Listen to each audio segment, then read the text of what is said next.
एक घटिया सा 2 कौड़ी का प्रोग्राम आता है बिग बॉस। उस प्रोग्राम के अंदर किसी एजेंडे के तहत ब्राह्मण लड़कियों को दिखाया गया है और कश्मीर के मुसलमान लड़कों को एक ऐसी अवस्था में दिखाया गया है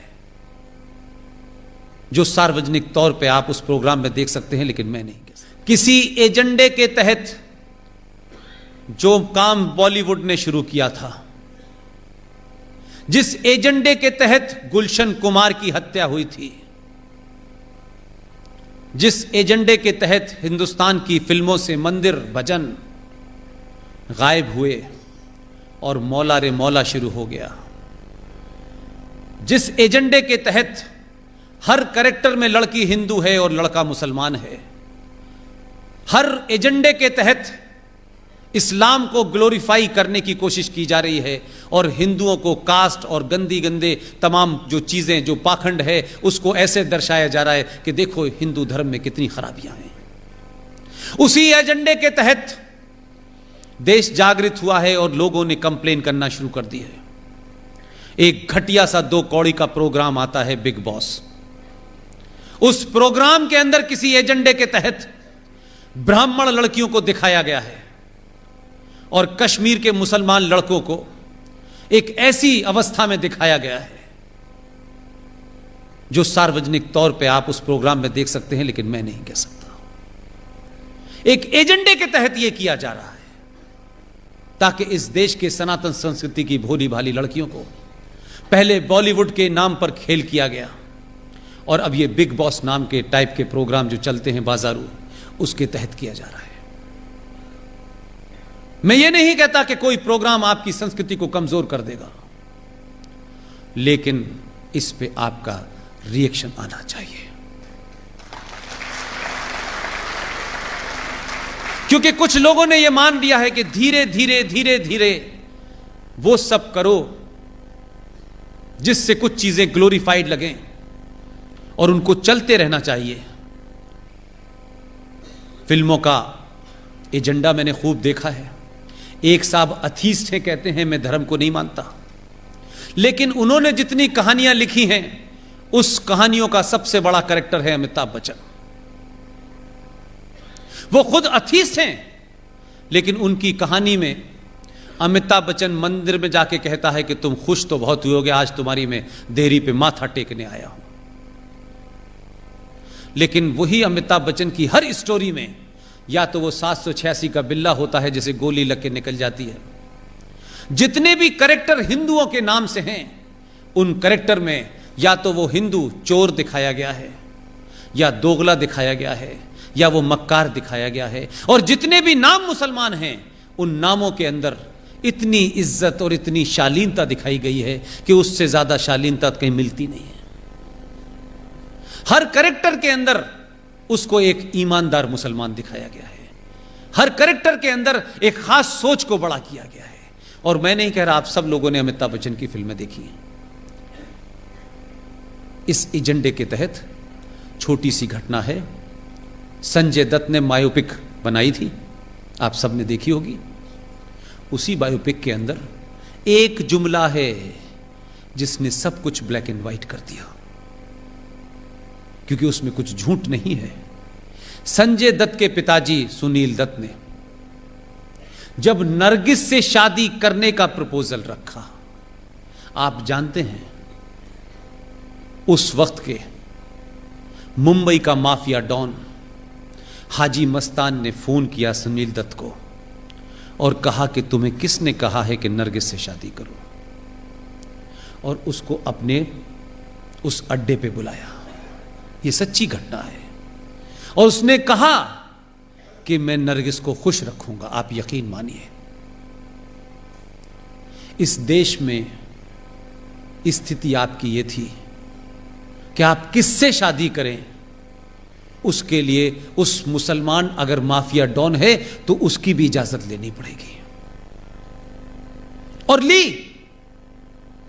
पूरी जिंदगी उसने ईमानदारी से निभाया, लेकिन उसके लिए एक माफिया डॉन की परमिशन जरूरी थी। लेकिन आपकी लड़कियों को इसलिए वर्गलाया जा सकता है, इसलिए वो इजीली टारगेट हो जाती हैं कि हमारे घर में हमारी माएं, एक एवरेज मां की बात कर रहा हूं, हमारी माएं चमत्कार की खोज में ऐसे ऐसे बाबाओं के यहां चली जाती हैं कि एक बाबा हैं, वो कहते हैं समोसा खाया था, तो वो कहती नहीं, तो उसे चटनी से खाया था, तो उसने कहा खाया था, तो चटनी कौन सी थी, कि लाल रंग की थी, नहीं हरे रंग की थी, तो लाल रंग की खाना सब ठीक हो जाएगा। ऐसे बाबा बहुत घूम रहे हैं। और भारतीय महिलाएं ये कब से चमत्कार में पड़ने लगी। कोई रहीम साहब के घर जा रहा है, ये अलग अलग बाबाओं ने जो दुकानें चला रखी हैं, इसमें सबसे ज्यादा भारतीय नारी क्यों जा रही है भाई?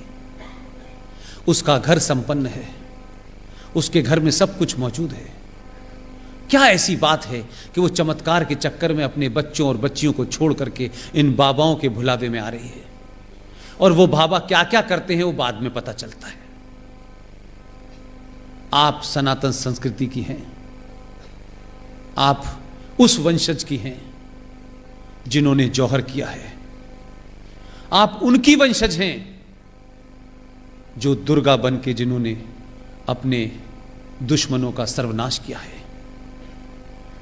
आप लोग अपनी उन लड़कियों से जिन्होंने हाई स्कूल कर लिया है, जिनके अंदर समाज के बदलाव हो रहे हैं, जिनके शरीर में एक नेचुरल बदलाव हो रहे हैं, आपकी वो बेटी भी इसी समाज में रहती है, उसके अंदर भी अजीब अजीब इच्छाएं जो होंगी वो आएंगी। मेहरबानी करके बाबाओं के चंगुल में न जाएं, अपनी 10वीं क्लास की लड़की को अपना दोस्त समझ के उसके मन मस्तिष्क में होने वाले बहुत सारे कोतूहल को शांत करें, उसको बताएं।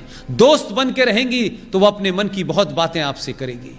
अगर आप सिर्फ मां बन के रहेंगी तो अपनी बात नहीं बताएगी। और इस शहर में बहुत सारे शिकारी घूम रहे हैं जो कलेवा पहन करके लड़कियों के स्कूल के बाहर घूमते हैं और उनको अपने चुंगल में फंसाते हैं।